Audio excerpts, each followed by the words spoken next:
Unreal hot and fast smoked pulled pork.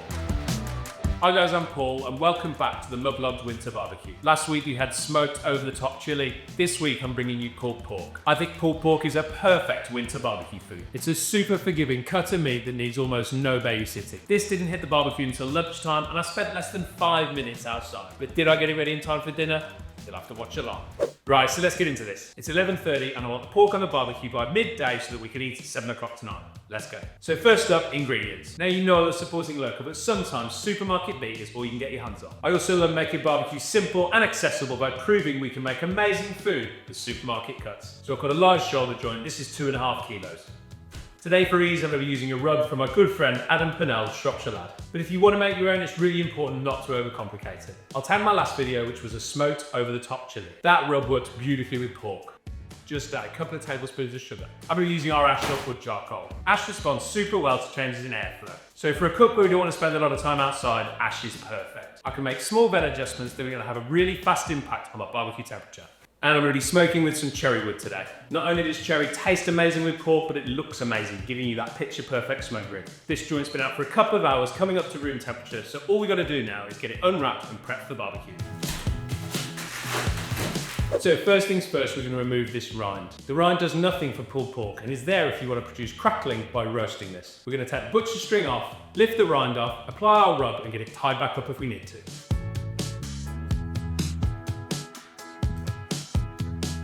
So let's see what we're dealing with. Yeah, so we've got a whole piece. We're lucky here because quite often supermarket joints are a couple of pieces tied together. And I'm just coming underneath this rind and trying to leave some of the fat on there.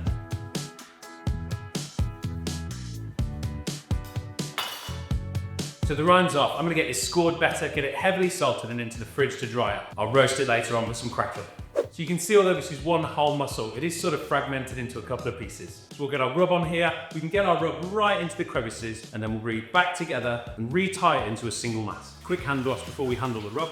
And pretty standard rule, keep one hand clean and one hand dirty. Now I'm not going to use a binder here, but you can add one if you want. Your options are mustard, mayo, a little bit of oil, the list goes on. And the theory is that that helps the rub adhere to the meat. But personally, I don't really find that we need one, so I'm going to crack on with that.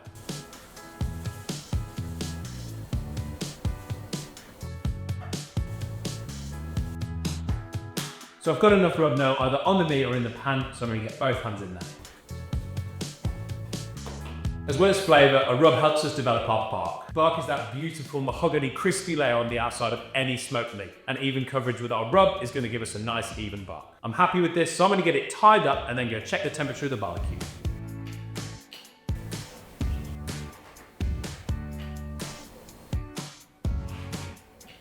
So I'm happy that this is good to get on the barbecue. It's less important with pulled pork to get that aerodynamic look you go for with something like a brisket. When you trim a brisket, you want to make sure you don't get too many bits that stick out and cook too quickly. With pulled pork, I kind of like those bits. When this is cooked, we're going to pull it and mix all that meat together. And that combination of the juicy pulled pork and the crunchy, slightly more cooked outer bits is perfect for me.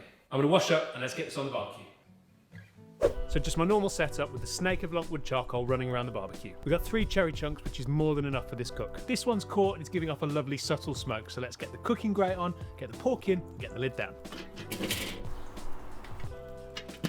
It's pretty cold out here today, and obviously this series is about minimising our time spent outside. I'm smoking the pork hot and fast today, which means running the barbecue at around 150 to 160 degrees C. I didn't get the pork on the barbecue till about 12:30, so I'm up against it to get this served for dinner. And I'm sure you've all been there when you're cooking on the barbecue and the other half is on at you because it's not ready when you promised. I'm pretty confident now the rest of the cook can be done inside, and that by smoking this for 3 hours and then moving it into the home oven, I can have it ready to eat at 7 o'clock. So stick with me to the end of the video to see if I get this done or not. Right, it's 3:30. My pork shoulders had 3 hours of smoke. It's time to pull it off the barbecue and finish it in the oven. My internal temperature is about 68 to 70 degrees C, and my bark's looking okay. Normally I cook this a bit slower and leave it on the barbecue a bit longer. I'd normally wrap about 75 degrees C. Wrapping later allows our bark to continue to develop, whereas pulling it a bit early sacrifices some bark. But we're trying to cook this fast, with minimal time outside, and to have it for dinner tonight. I'm gonna get a full wrap ready, and then I'm gonna grab the pork shoulder. I'm going to double wrap in foil, which helps us to speed the cook up. Wrapping's a really good time to think about adding some extra flavour, and we would do this in the form of some liquid. You can use your favourite barbecue sauce. Sometimes I like to wrap with a little bit of whiskey, but today I'm going to wrap with some butter, some honey and some hot sauce.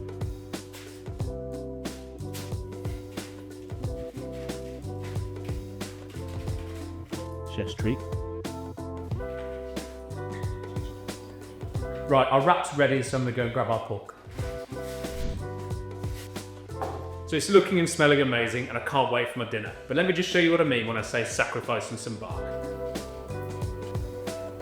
Up here you've got properly set bark. Down here we've got almost no bark at all, and down here the bark's not really set. Now what that means is that when we wrap it, there's a good chance that bark isn't going to stay set, it's going to soften. But we'll come back again to the fact this is about getting barbecue cooked quickly. I've been outside for less than 5 minutes today, and for me, that's a good trade-off. And with pulled pork, while I love those crispy bits of bark, they're not the most important part for me. Right, let's get this wrapped and into the oven.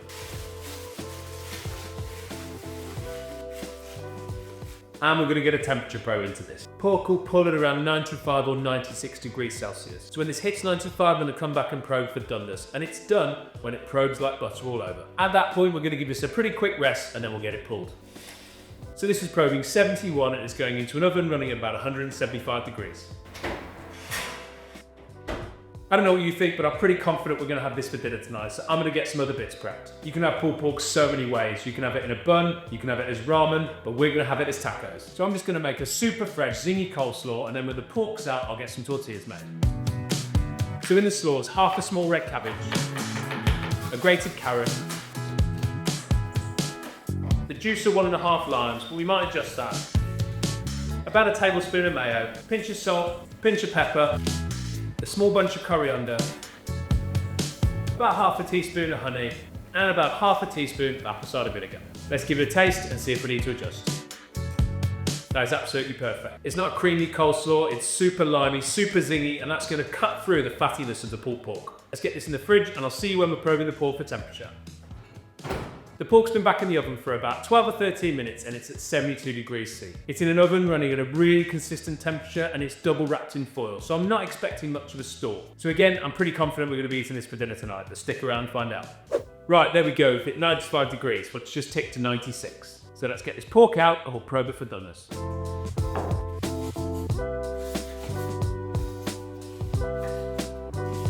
So I don't know if you can see that, we've got slightly different results at different ends of the shoulder. On my left here, we've got no resistance whatsoever. That is ready to come out of the oven. On the right here, I'm just getting a little bit of resistance to the probe, but I want to make sure that's not resistance from the foil, so I'm just going to open up quickly before I decide if we'll put it back in.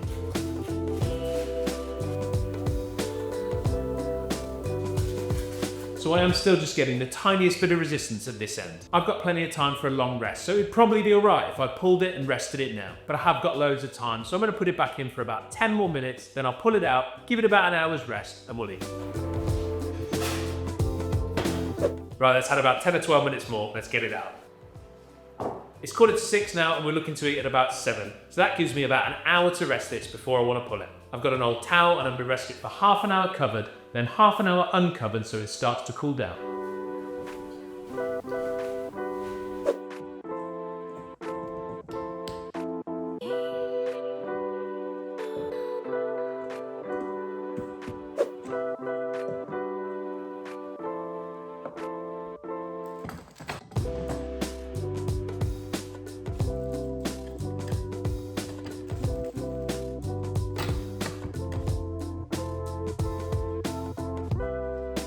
Right, it's 10 to 7 and it's the moment of truth. Have I delivered pulled pork on time for dinner?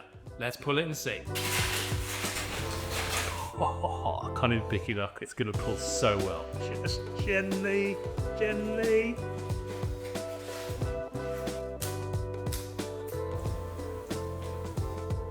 I genuinely don't know if this might be a little bit off my hands, but there's only one way to find out. Look at that jiggle. Very much too off my hands. Right, let's get some tools. I haven't got any bare claws because normally I just let it cool a little bit more, but these will do.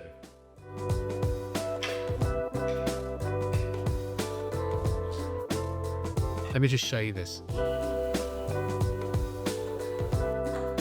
Unreal. I've got to try it. Bit of bark, bit of pulled pork. Cheers. That is absolutely stunning. Once a little bit more hot sauce through it, and then it's perfect. Right, I don't know if I told you, but I've got dinner to serve, so let's get into it.